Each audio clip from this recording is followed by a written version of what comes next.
and it doesn't define you. Part 1. Before the Knock. 1. As I set out to write this, you've recently had your 13th birthday. I remember it this way. You're sitting in a spindle chair that's been transformed into a flowering throne. It's morning, and you're still in your pajamas. The night before, while you were sleeping, your father and I cut some of the low-hanging boughs of the massive tulip magnolia tree in our backyard and taped them to the chair in such a way that they curve and fan out over your head. The petals are thick, the blooms heavy, white with flushes of purple and pink. In my memory, they're luminous. You're smiling. You look up to see the blooms bobbing over your head, and I wonder what it looks like from your perspective. The structure of branches, the petals surrounded by waxy green leaves. Throughout your life, I've tried to imagine what things must look like from your perspective. I can't ever really know this, and so much of what I have to tell you happened before you could form memories of your own. But I took notes. I paid attention. What I can offer you is what I saw, what caught my attention, what sometimes astounded me, and this telling is my attempt to put it together for you. Imperfect, limited, and awash in love. I could start where so many of these stories begin, with a label, but that wasn't the beginning. This was. Your brain, a small, blushing bud. It unfurled, as all of our brains do, with the ticking of some internal clock.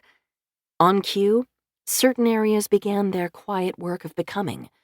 Neurons fired away, those brilliant pistons. Within the exquisite architecture of your brain, there is a small area tucked away, like a pearl. This one region grew, yes, but in a typical boy, it would be double in size. Yours is the size one would find in a typical girl. Apologies for using the word typical here in its more limited medical way, especially as I'm trying to broaden experiences, not narrow them down. You will never be a typical girl, but neither was I. Neither was your sister. Neither were your grandmothers or great-grandmothers or any of your ancestors. I don't actually believe that typical exists. This area is known as the central region of the bed nucleus of the stria terminalis. I think bed, like a garden, lush flowers, heavy-headed, nodding in a breeze. Nucleus, like a lit globe, a fiery hub. And stria terminalis reminds me of the last train stop in Rome, where I once spent Christmas in my early 20s. This is how my own brain works, trying to collect what I remember and hitch it to what I hope to understand. And I love the human brain. There is a long and brutal history of pathologizing trans people, but I'm not doing that. I'm awed by how neurologically diverse we all are, how intricately wired, all of the vast and stunning individual structures within each of us. Meanwhile, your genes, the double helix that expresses so much about you, but not all, not even close, were twinning within. I think of them as two hummingbirds, locked together, spiraling in flight.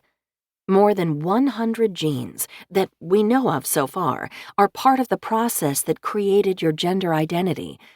I would say your girliness, but that presumes so much frill and pink, though you love frill and pink. So I will restate it this way.